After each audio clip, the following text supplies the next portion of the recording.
Добрый день, уважаемые читатели и зрители «Кактус Медиа». Мы в прямом эфире обсуждаем самые важные, интересные, актуальные темы, которые касаются кыргызстанцев, всех наших гостей, а также всех тех, кого интересует наша страна. Обсуждать мы сегодня будем очень интересную тему, которая еще состоится. Предстоит большое событие. Это вторая международная выставка «Форум моды и текстильной промышленности в Бишкеке» Тэкспо 2024. И сегодня у нас в гостях организатор этого очень интересного мероприятия, по прогнозам которого должны посетить более 10 тысяч человек. Ну, прежде чем мы начнем беседу, я познакомлюсь с нашими гостями. Это Ширин Кененбаева, это организатор Тэкспо 2024. Добрый день. И Зафарбек Суламанов, председатель комитета по швейной промышленности отрасли при Торгово-промышленной палате Кыргызстана. Спасибо большое за то, что согласились прийти и ответить на наши вопросы. Но в первую очередь самый главный вопрос – что означает для Кыргызстана проведение Тэкспо? Это второе большое мероприятие уже, то есть есть чем сравнить и сделать выводы. Начну с того, что недавно мы познакомились с одними китайцами, большими промышленниками, и они говорят, что упущение Кыргызстана, что они не развивали выставочную деятельность. И они с термином поделились, что сейчас эпоха выставочных экономик. И на самом деле, по примеру Китая, если смотреть, есть Кантонская выставка, она такая мировая, это такой авангард, всей коммерческой деятельности. У нас, к сожалению, на самом деле не было такой площадки, где могли бы байеры, заказчики стекаться, и мы могли презентовать свой товар.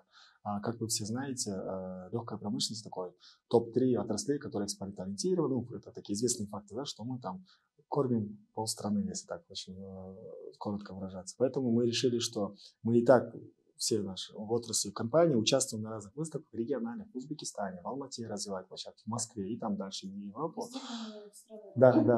А сейчас просто, знаете, конъюнктура глобальных событий такая удобная для нас, что сейчас надо воспользоваться. То есть сейчас Бишкек такой центр притяжения становится, по известным разным стечениям обстоятельств, да.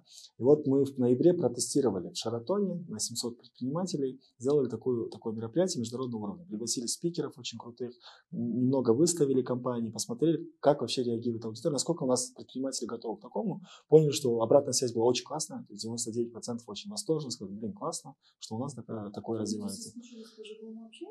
Нет, мероприятий-то на самом деле очень много же, просто люди хотели, ожидали такой уровень такой представленности большой. То есть, например, в прошлый раз у нас были топ-менеджмент компании Alibaba, большие сетевые магазины российские. То есть они когда соприкоснулись с таким глобальным движением, они как, оказывается, мы тоже не только на базарах, на Бурдое можем какое-то движение делать, а можем, оказывается, разные инженеры же есть, сам женщины же в этой отрасли.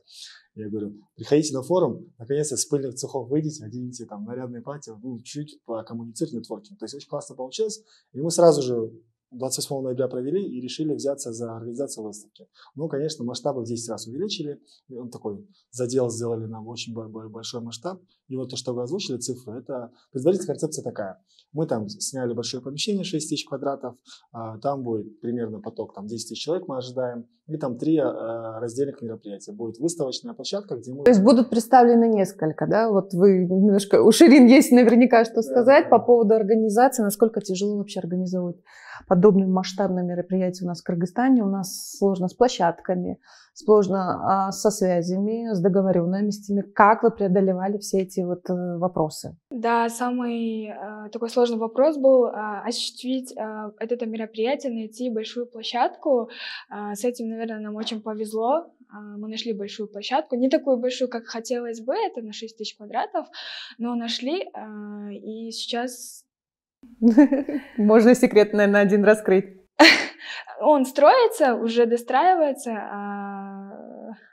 И совсем скоро вы станете первыми гостями, я так понимаю. Да, то есть такое неформальное открытие будет. Через 3 дня мы его принимаем, у нас как раз будет неделя, чтобы достроить, это же организационно построить все эти стенды, то есть не выкупать. То есть, оказывается, вообще в целом инфраструктура выставочная у нас не готова была.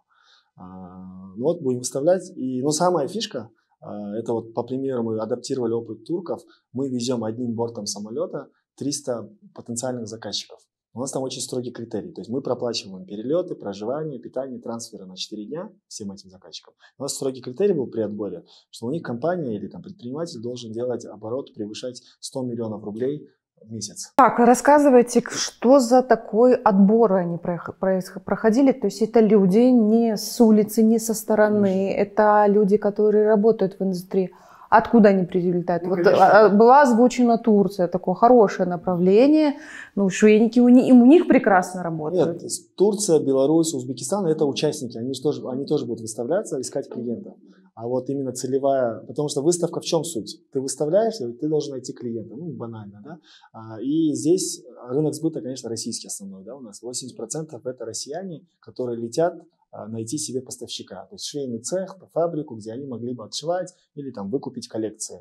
И вот мы в январе начали обращаться к своим партнерам, вот компания Озон, компания Wildberries, Союз Лекпром, то есть очень много ряд компаний, которые большие там, инфраструктурные организации сказали: дорогие партнеры, дайте нам список людей, которым потенциально заинтересованы размещаться в регионе, ну, в Центральной Азии.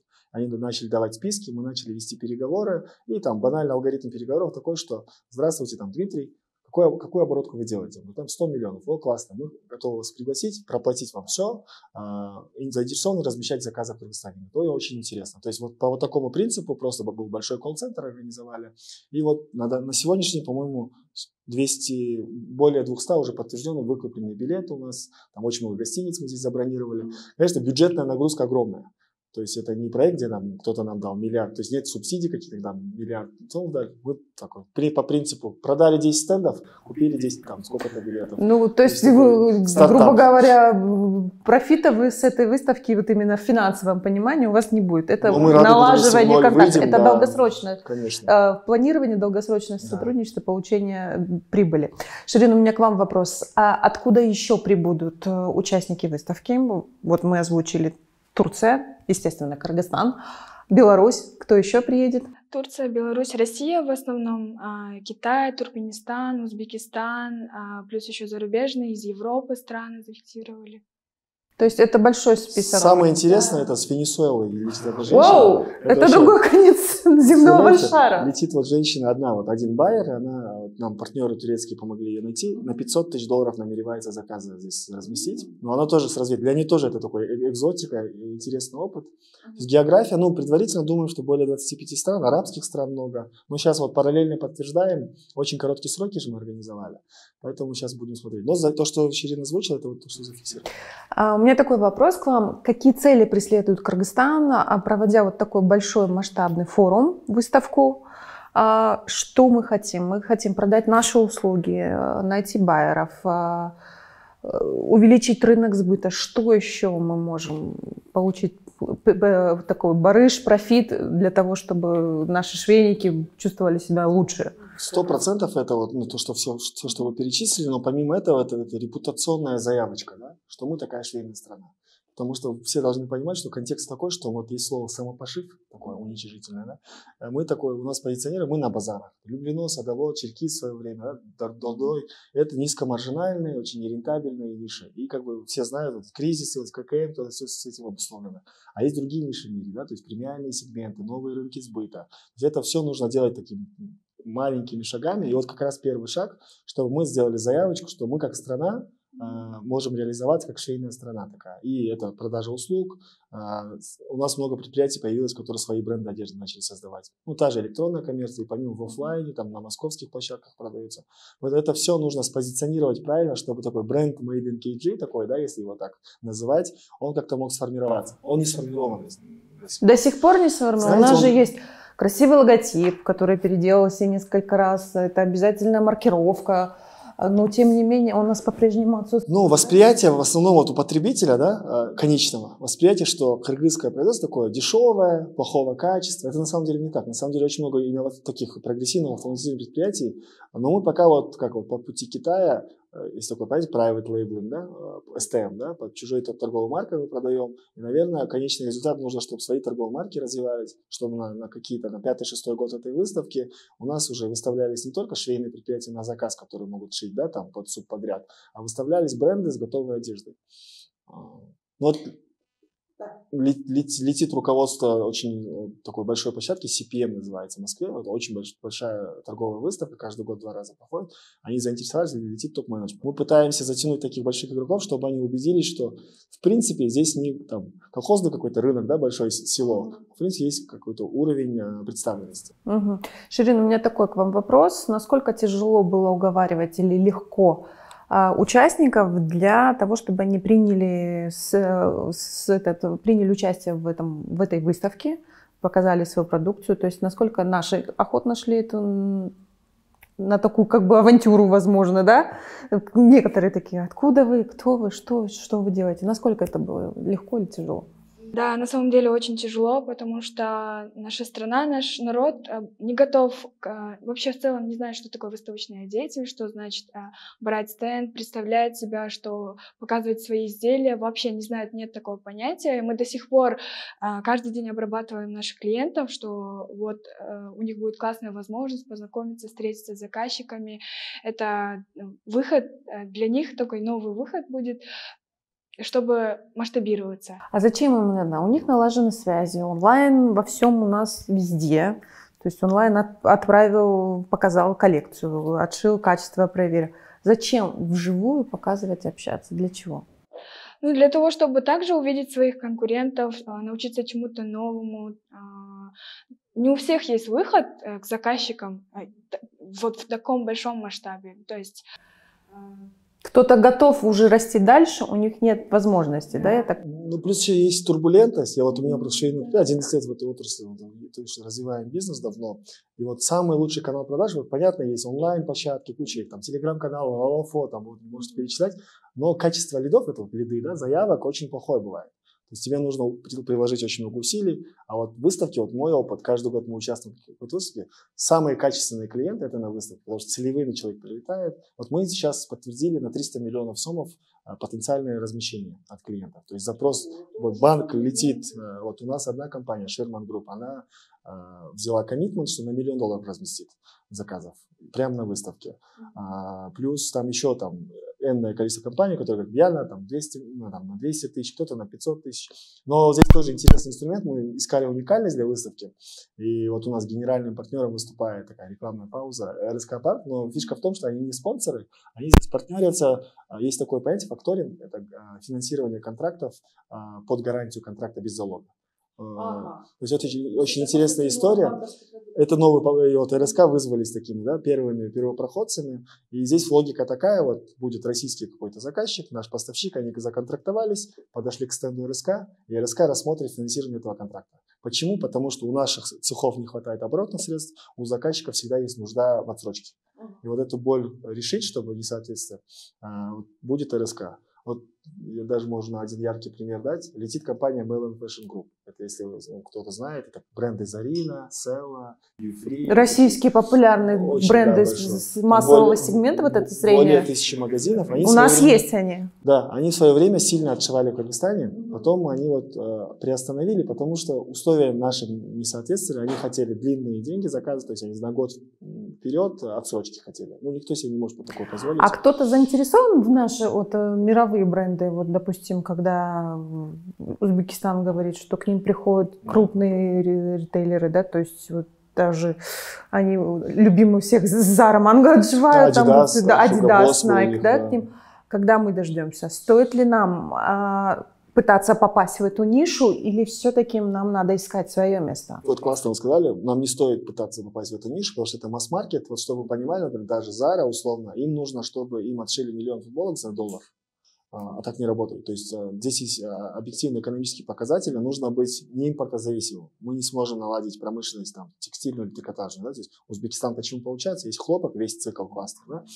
Нам нужно искать более премиальные ниши, искать ниши эконом-плюс сегмента. Да? Нереалистично, когда ожидать, что Zara и там Mango или еще кто-то H&M придет, потому что это очень дешевые сегменты. Но есть такие же бренды. Вот мы везем представителя компаний Hugo Boss, Burberry и Givenchy. Это такие мировые бренды. Это уже намного выше сегмент. Но там, конечно, эти бренды не летят размещать заказы. Это бренды, которые мы уговорили с трудом, чтобы они выступили, поделились опытом, вообще рассказали, как с ними можно завязаться, какие точки соприкосновения можно найти. Еще одни переговоры у нас провальные были. Есть итальянский бренд такой OVS. тоже конкурент Zara очень большой. И мы там через друзей вышли на совет директоров, и они говорят, мы бы прилетели, но вы скажите, чем вы интересны нам. Но мы не смогли им аргументировать. Потому что на самом деле нет таких аргументов. Конечно. И мы сказали, мы так поняли, что мы вам не интересны. Они говорят, мы просто из праздного интереса, туризма мы не прилетим. Тоже время ограниченное. Было жаль, но с другой стороны мы смогли альтернативные премиальные. И вот мы были в прошлом году в Лондоне тоже с рабочей поездкой. Мы поняли, что проводя переговоры, что нам не нужно метить на вот эти известные бренды, потому что они очень массовые. Вот их рынки, где они заказывают, это Бангладеш, Вьетнам. А чтобы вы понимали, в Бангладеше швея зарабатывает $1,5 в день. То есть с точки зрения себестоимости. У нас швея зарабатывает от 40 до $50 в день. До $50 в день, да? Видите, какой у меня к Ширин вопрос. Вот вы сказали, приедут спикеры. Кто? Можете рассказать, что будет? Кто будет рассказывать об успехах своих? Может быть, каких-то факапах, каких-то граблях, которые они наступали на бизнесе? Расскажите, пожалуйста, кто ожидается? Да, Зафарбек уже сказал, из Китая летит спикер. Она работала в топ-менеджменте Hugo Boss, Givenchy. Из Турции тоже топ-менеджмент LSV Kiki, de facto. Из Беларуси концерн Белликпром у нас. У них, оказывается, есть тоже председатель едет. Министр легкой промышленности выедет. Министр легкой промышленности, да, из Беларуси также. Бакальчук ожидаем из России. Это посмотрим. Это очень хороший показатель, что такие люди такого уровня уже приезжают. И самое главное, у нас очень часто меняется регламент ЕАЭС технически. Это очень живой организм, который постоянно видоизменяется. Он похож на какую-то штуку, которая он меняет форму, развивается. Успевает ли швейная промышленность, помогает ли торгово-промышленная палата в обучении этих регламентов, в распространении информации, как это происходит? Потому что очень многие сталкиваются с тем, что подготовили по одному. Вот мне в Инстаграме буквально недавно попалось, как правильно маркировать продукцию. Честно знаю. Одна этикетка сюда лепится, другая этикетка лепится на шильдик. И это обязательно так, чтобы они совпадали там и так далее.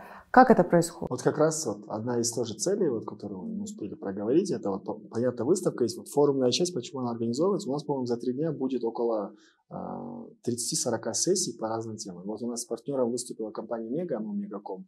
Они являются оператором, как раз то, что вы отметили, маркировки честного знака.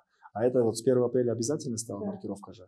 И сейчас такая болевая точка, такое узкое горлышко для всех предприятий. Мы решили сделать несколько воркшопов, семинаров, чтобы люди на месте же могли сразу на практике. Заключил даже контракт. Сразу у нас есть лица, кто может рассказать об этом? Конечно. У Меги есть целый отдел, который развернет. Просто, мне кажется, это донесение информации, как раз налоговой реформы тоже. Мне кажется, 2 узких горлышка у наших предприятий для экспорта. Это налоговая реформа, чуть-чуть, да, тоже явились барьером. И по маркировке по честному знаку. И к нам тоже очень много обращений от предприятий, говорят, как нам сделать. То есть какой алгоритм? Либо индивидуальные консультации мы предоставляем, либо организовываем семинары, мастер-класс, тоже хорошо работает инструмент.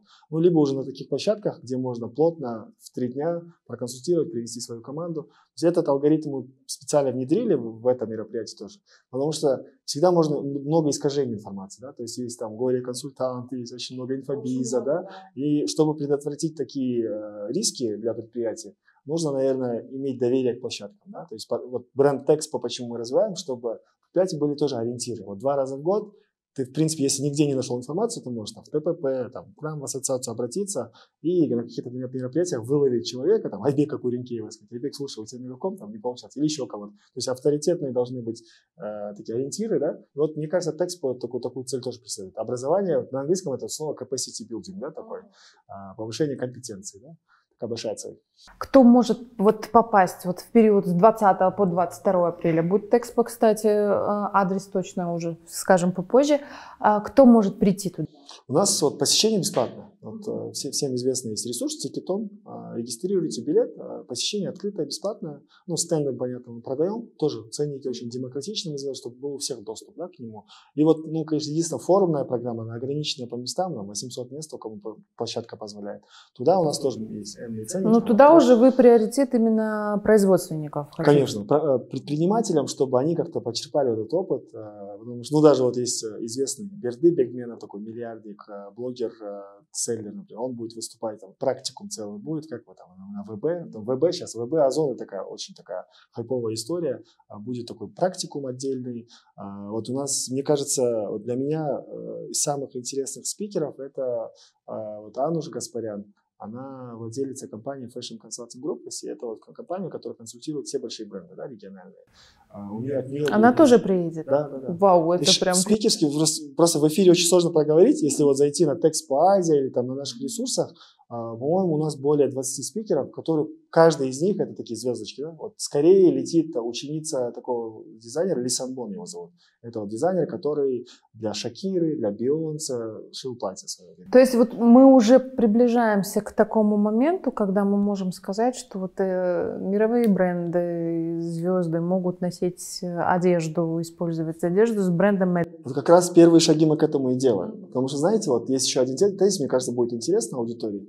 Нам нужно перестать зациклиться на том, что мы должны шить, чтобы наш продукт, мы должны из категории дешевого субподрядчика размышлять чуть в категорию, что мы можем еще сделать глобально. Что мы можем предложить. И вот один тезис у нас, который мы развиваем, это вот креативное направление, да, креативная экономика. Это очень популярно сейчас, я понимаю, но именно в Швейке мы сейчас вот создали целый комитет по дизайнерам, модельерам, и есть, оказывается, прецедент, когда наши молодые ребята могут просто не шить, а разработать 3D-коллекцию для какого-то известного бренда.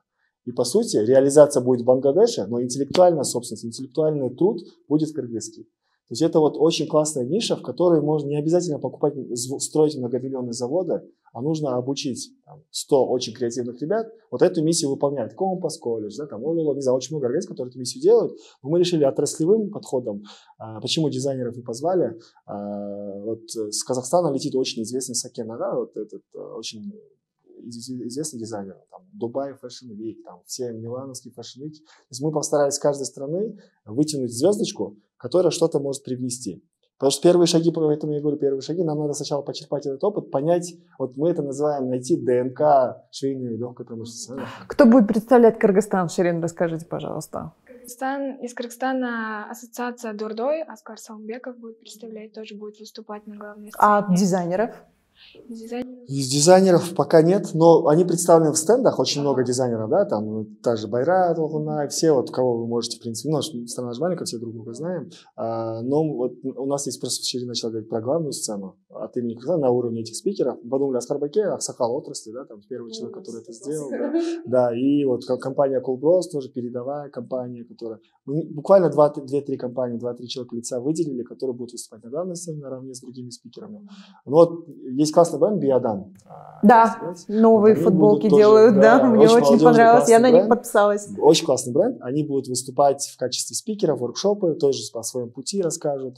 Селя Табекова есть тоже очень известный предприниматель в швейной отрасли, там свои бренды и свои предприятия, она будет там модерировать, выступать. То есть очень мы постарались отобрать, чтобы не стыдно было, чтобы уровень представленности хороший был, и в целом, чтобы было полезно. То есть какой путь? Ну, я могу только пожелать вам удачи в этом таком нелегком деле и всех пригласить посетить Texpo 2024, который пройдет с 20 по 22 апреля на площадке на Горького, Алматинка. Каганат-арена. Вот. Я напомню, что в гостях у нас были Ширин Кенбаева, это организатор Texpo 2024, и Зафарбек Сулайманов, председатель комитета по швейной промышленности, торгово-промышленной палаты Кыргызстана. Спасибо большое за такой интересный рассказ. Я желаю вам еще раз удачи. Это очень важное мероприятие для Кыргызстана.